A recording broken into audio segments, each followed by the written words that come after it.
Fala, nação rubro-negra. Infelizmente o Flamengo empatou jogando muito mal na Argentina pela Libertadores e Felipe Luiz assumiu, largou o verbo na entrevista coletiva e assumiu que o time estava vivendo seu pior momento. Vou trazer essa entrevista coletiva aqui para você nesse vídeo. Felipe Luiz assumindo, infelizmente o Flamengo anda mal das pernas nos últimos jogos.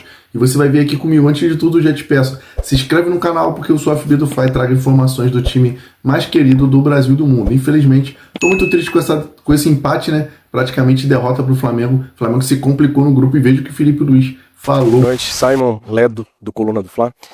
A gente tem visto um Flamengo muito oscilante, né?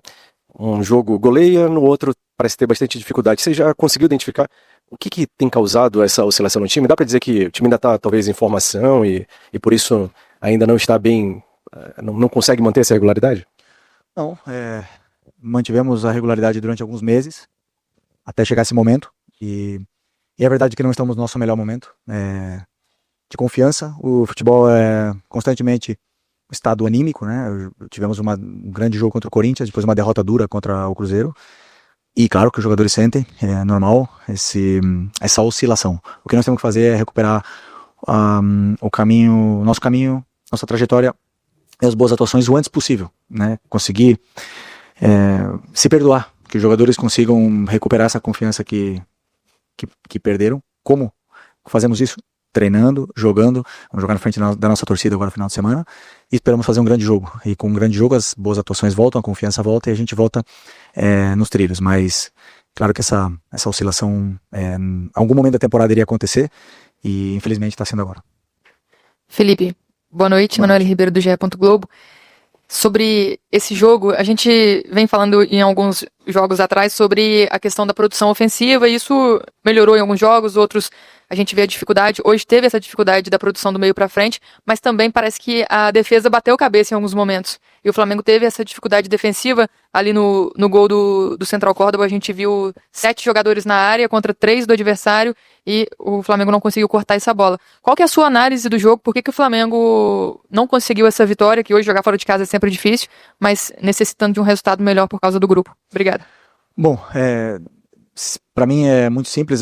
O adversário veio com plano de jogo e nós conseguimos sair, conseguimos romper a pressão, conseguimos fazer um bom começo de jogo e fizemos o gol, né? Depois disso, muitos erros técnicos, muitos erros técnicos, já seja por confiança, pela bola, não sei o porquê, e talvez tenha sido também pelo momento, né, como o teu companheiro citou antes, e esses erros técnicos nos levam a perder a bola e ter que correr atrás da bola, e na verdade nós temos um time que está feito para ter a bola.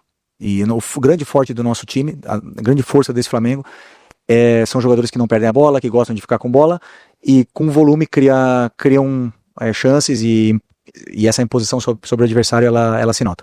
Hoje perdemos muita bola, como eu repito, tivemos muitos erros técnicos e principalmente não conseguimos ter pernas para pressionar, né? Fisicamente não estávamos no nosso, não sei, não conseguíamos simplesmente tirar o tempo do adversário. Eles conseguiram ter tempo, fazer as dinâmicas de ataque.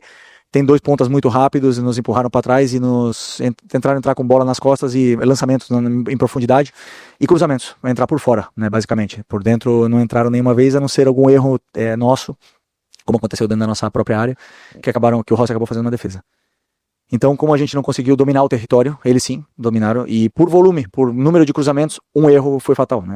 Eu não analisei ainda o gol, mas depois de tantos e tantos lançamentos e tantos cruzamentos que a defesa teve bem, uma não, e aí eles acabaram cabeceando. Mas eu não digo que a defesa oscilou, não. A equipe oscilou. A equipe, como na fase defensiva, os 11 jogadores, como um bloco, não conseguiram pressionar ou subir a pressão da forma que deveríamos e acabamos sofrendo. Então agora voltar ao trilho o antes possível, o mais rápido possível, para poder corrigir esses detalhes, treinar esses detalhes, pra a gente poder ajustar e fazer um grande jogo contra o Bahia no final de semana. Felipe, tudo bem? Boa noite. Gabriel Alfa, canal Paparazzo, Rubro Negro, Revista Placar. Felipe, queria te perguntar sobre 3 decisões tomadas por você nesse jogo, né, com relação aos jogadores. A primeira foi na escalação, a sua dupla de zaga, você tirar o Léo Ortiz e vir com o Danilo e Léo Pereira. O Léo Ortiz que vinha sendo muito elogiado pelas suas atuações, vinha jogando muito bem. Porque essa decisão de tirar o Ortiz. Também queria te perguntar sobre o Pedro. No intervalo ele acabou saindo, o Pedro principal esperança de gol aí da equipe do Flamengo. Por que ele saiu no intervalo? E por fim, o time precisando talvez até criar um pouco mais, você ter no banco um jogador como o Matheus Gonçalves, que é um jogador que dribla muito, parte para cima, e assim como na Copa do Brasil, contra o Botafogo da Paraíba, você confiou no Joshua, que também é um garoto novo e acabou dando certo, por que não confiar no Matheus Gonçalves em um jogo como esse? Obrigado. Ok, primeiro sobre o Danilo, foi uma escolha. Eu tenho 3 zagueiros de seleção brasileira, no meu ver, e contra a LDU já jogou Danilo e Léo Ortiz. Hoje, pelo plano de jogo, entendi que era melhor ter um canhoto do lado esquerdo, para sair da pressão, e o Danilo, é claro que um jogador desse calibre eu vou dar minutos porque eles batem na porta. O Danilo sempre que jogou, tem jogado bem, é um líder muito importante para mim, e comigo é assim, às vezes sem esperar, eles recebem uma oportunidade no jogo no mais difícil da temporada, e eu sei que eu posso contar com ele, tanto é que rendeu da forma que eu esperava. A outra?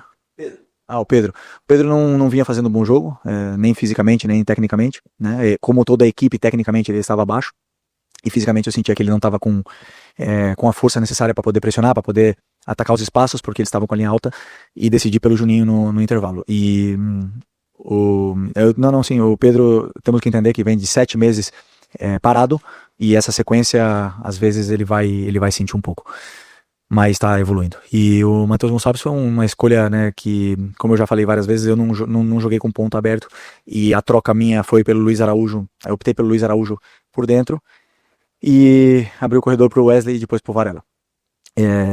O Matheus, no meu modo de ver, nesse jogo, o Bruno estava na esquerda, o Arrasca na frente e o Juninho no ataque. Não senti a necessidade, não, mas não senti o momento de colocar ele, nem o Michael e nem outros jogadores que ficaram sem entrar, porque para mim o campo tava pedindo isso, e aí eu tomei essa decisão dependendo do que eu vi no campo. Felipe, aqui do seu lado esquerdo, isso, acho que é esquerda, não direito, sei lá. Boa noite. Claro, todo mundo, quando vai passando, né, nessa fase de grupos, começa a fazer as contas para ver quem vai se classificar, qual time vai passar em primeiro, qual vai passar em segundo, e obviamente que a torcida, acredito que vocês também, vão somando para saber como será o resultado daqui para frente, e esse empate, claro, deixa de ganhar 2 pontos, ganha 1 ponto, e a calculadora, ela começa a funcionar. Eu quero saber de você o quanto você está preocupado com uma não classificação do Flamengo para a próxima fase, ou se você não tem essa preocupação nesse momento. Não, claro que me preocupa. Nós estamos nessa situação porque nós mesmos nos colocamos nessa situação, e só depende da gente poder sair. Então, o que está no nosso alcance é ganhar os 2 jogos em casa, fazer o maior número de saldo possível, porque, claro, podemos depender de uma combinação de resultados dependendo do que aconteça. Então, o que está no nosso alcance hoje é isso, é vencer os próximos 2 jogos em casa, e para poder passar dessa fase de grupos, que a realidade é que não está sendo da forma que a gente esperava. Felipe, boa noite. Resultados negativos muitas vezes ensinam, e certamente assim, a dedicação desse time do Central Córdoba nas 2 partidas contra o Flamengo é inspiradora para todo mundo que joga futebol e vive do esporte. Se tira algo disso também para a sua sequência de trabalho, para o teu dia a dia, para a conversa com os jogadores? Sempre a derrota ensina, né? Ou sei lá, as atuações, e como eu sempre falo, o jogo ele é um guia para a gente poder corrigir os erros e melhorar e evoluir como equipe, né? O Central Córdoba tem uma forma muito peculiar de jogar, uma forma muito direta, né? E uma forma de pressionar, de defender, um sacrifício muito grande, na qual o treinador entende que é o melhor para a equipe dele, né? Eu tenho um modelo de jogo que eu entendo que é o melhor, a minha ideia, que eu acredito que é o melhor para poder levar o time mais perto da vitória. O resultado a gente não controla, mas o que eu sempre penso é em dar aos jogadores a melhor forma que eu acredito para eles poderem chegar perto da vitória. Bom, pessoal, essas foram as falas de Felipe Luiz na entrevista coletiva após esse empate horroroso na Argentina. O Flamengo perdeu no Maraca para esses caras e empatou fora, ou seja, não conseguiu ganhar nenhuma das partidas do fraco Central Córdoba. E o Flamengo se complicou no grupo, lembrando que o Flamengo já tinha perdido a liderança do Campeonato Brasileiro após a derrota para o Cruzeiro, e aí culminou agora de se complicar no grupo da Libertadores após esse empate. O Flamengo estava na frente, teve chance de meter o 2-0, não fez. O Flamengo realmente jogou mal, muito mal essa partida, e o Felipe Luiz assumindo esse momento ruim do Flamengo. O Flamengo agora pega o Bahia no final de semana pelo Campeonato Brasileiro. Vamos tentar vencer essa partida em casa para poder não se distanciar do Palmeiras. É isso aí, pessoal. Se você ainda não é inscrito no canal, se inscreve para não perder as notícias do Mengão que eu trago aqui todo dia pra vocês e vamos torcer pro Mengão sair dessa fase logo o mais rápido possível. Se inscreve no canal, tá com o dedo no like e tamo junto.